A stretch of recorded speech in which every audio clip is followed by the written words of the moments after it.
Madam accountability किस पर है? पहलगाम किसने किया? 7.5 लाख हमारी फौज और सेंट्रल पैरामिलिट्री फोर्स है, ये कहां से 4 चूहे घुसकर हमारे भारत के नागरिक को मारे? मैं आपकी तरफ से हुकूमत से चंद सवालात करना चाहूंगा कि वजीर आजम ने कहा कि खून और पानी एक साथ नहीं बह सकते, आतंकवाद और बातचीत एक साथ नहीं हो सकती।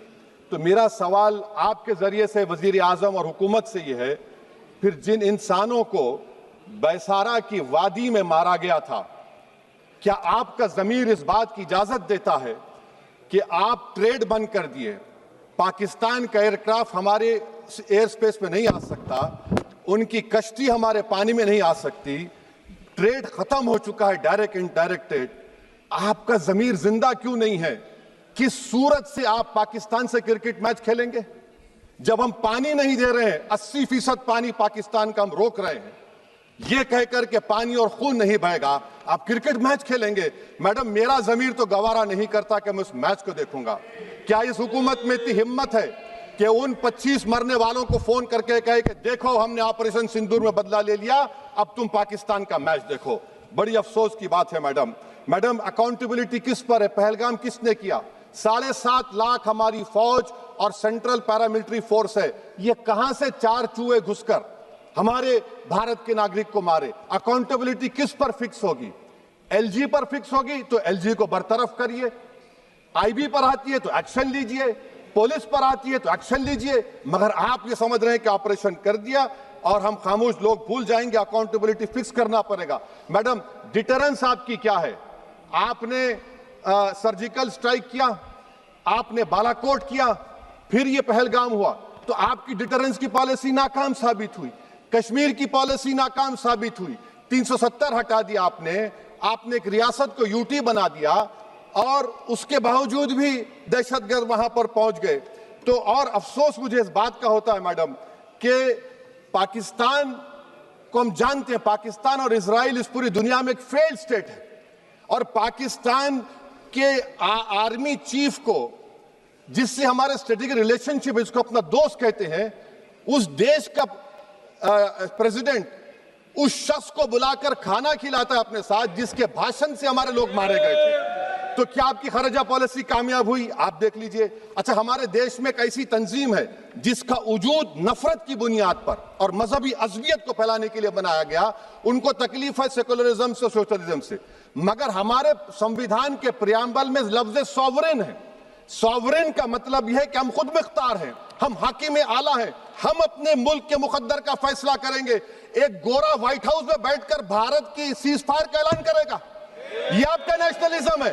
अफसोस होता है मुझे सर। मैडम, मैं आपसे पूछना चाह रहा हूं कि अगर एक चचा सैम ऐलान कर रहे हैं तो हमारी फौज पर क्या असर पड़ा होगा? हमारे उन पायलटों पर क्या असर पड़ेगा जो नहीं मालूम कितनी ऊपर आसमानों पर भारत की हिफाजत कर रहे हैं? वो नेवी का सिपाही जो समंदर में खड़ा हुआ है, उसको यह नहीं मालूम हो रहा है कि मेरा प्रधानमंत्री ऐलान नहीं किया, एक गोरे ने ऐलान किया।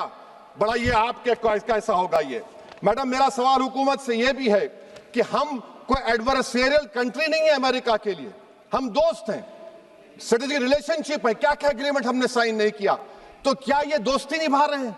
मैडम, मैं हिस्टोरिकल एग्जांपल दे रहा हूं, क्रुश्चेव और टीटो। क्रुश्चेव ने दबाव डाला, टीटो ने कहा मैं नहीं मानता, मैं नैम ज्वाइन करूंगा। मैडम, फ्रांस और यूएसए, डिगोल को जब यूएसए ने दबाव डाला तो डिगोल ने कहा कि तुम दोस्त हो मगर हमारी खारिजा पॉलिसी आजाद ना है। मैडम, वहीं पर आप देखिए गुजराल साहब, जिसको कहते सबसे कमजोर थे, वजीर आजम थे, उन्होंने बहादुरी का मजारा है कि रिफुलिंग करने नहीं दिया। वियतनाम 20 साल यूएसए लड़ा मगर झुका नहीं, और हम उनको बोल भी नहीं पा रहे, हम तो कोई दुश्मन मुल्क तो नहीं है अमेरिका के, ये आपको समझने की जरूरत है। और मैडम, यहां पर वजीर खारजा ने कहा वो चीन गए, डिप्टी चीफ ऑफ स्टाफ ने कहा कि चीन के इक्विपमेंट एक लाइव लैब था हमारे उनके लिए। क्या आपने कहा चीन को कि तुमने क्यों दिया पाकिस्तान को हथियार? आप नहीं कहे।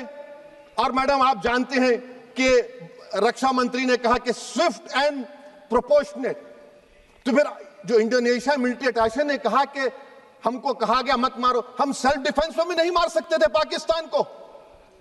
और अगर आप ट्रंप के बयान को गलत कह रहे हैं कि 5 एयरक्राफ्ट नहीं गिरे, मैं यकीन करता हूं आपकी बात का। आप हमारे पायलट्स को कमेंट करिए ना, हमारे पायलट्स को कमेंट करिए कि हम अपने पायलट्स की तारीफ करते हैं, आप वो भी नहीं करना चाहते। मैं हुकूमत से जानना चाहता हूं मैडम कि क्या फ्रांस ने हमको सोर्स कोड नहीं दिया जिसकी वजह से हमारे एयरक्राफ्ट को क्या नुकसान हुआ? अब मुस्तकबिल में आप हथियार खरीदेंगे तो क्या आप सोर्स कोड हासिल करेंगे? और मैडम मैं आपको बताना चाह रहा हूं, मेरे सवाल का जवाब हुकूमत दे। हमारे पास सैंक्शन जो स्क्वाड्रन है 42 है, 60 साल के बाद सिर्फ 29 काम कर रहे हैं। पाकिस्तान के पास 25 हैं, चीन के पास 50 से ज्यादा हैं। 11 साल से आप सरकार में हैं, सबमरीन नहीं है, थर्ड एयरक्राफ्ट कैरियर कहां पर है आप बताइए। और मैडम FATF में लाना पड़ेगा आपको। अगर आप विश्व गुरु हैं तो हम आपको चैलेंज कर रहे हैं, आप G7 के कंट्रीज को, GCC को और चचा सैम को राजी कराइए कि पाकिस्तान को, मैडम खत्म कर रहा हूं, FATF में दोबारा लाया जाए। मैडम ऑल पार्टी मीटिंग हुई, देखिए कितना कॉन्ट्रडिक्शन है केंद्र सरकार में और स्टेट सरकार में। ऑल पार्टी मीटिंग में मैं था, केंद्र सरकार ने कहा कि नहीं, बैसारन मिडोस पर तो कोई जा ही नहीं सकता, जून से पहले इजाजत लेना पड़ेगा। बाद में हमको मालूम हुआ कि साल भर खुला रहता मिडोस सिवाय बारिश और स्नो के। ये कॉन्ट्रडिक्शन है केंद्र सरकार में। वहां पे मैं हुकूमत से मुतालबा करता हूं मैडम आपके जरिए से कि कौमी सिक्योरिटी को, नेशनल सिक्योरिटी को, खारिजा पॉलिसी को, फॉरेन पॉलिसी को राजनीति का मुद्दा मत बनाइए, राजनीति का मुद्दा मत बनाइए। ये हमारे मुल्क में मुफाद होगा, हमारे मुल्क के इत्तेहाद और एकजुटती को आप एक वोट का जरिया मत बनाइए। और मैं एक आखिरी बात पूछ रहा हूं मैडम, क्या चीन ने हमसे कहा था कि सीज फायर कर लो? और कैसे पाकिस्तान ने हमारे पायलट्स की बातों को सुना कि हमारा कम्युनिकेशन एनक्रिप्ट नहीं है?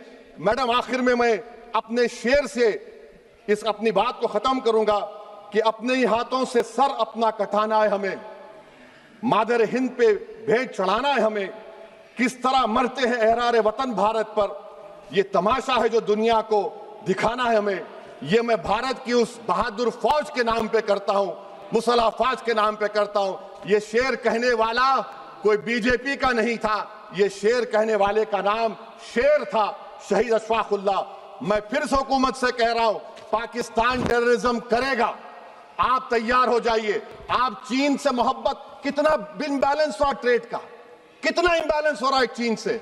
अच्छा, जब गलवान हुआ उस वक्त भी ट्रंप ने कहा था कि मैं बात करूंगा, हमने कहा नहीं बात करेंगे, जरूरत नहीं है। आज ट्रंप हमारे से पहले बोलता है। इज्जत नफ्स भी कोई चीज होती है, इख्तिदार में कोई यहां रहेगा कोई वहां रहेगा, मगर इख्तिदार में इकबाल होना चाहिए। बदबख्ती की बात यह है कि आपने इकबाल को खो दिया। बहुत बहुत शुक्रिया।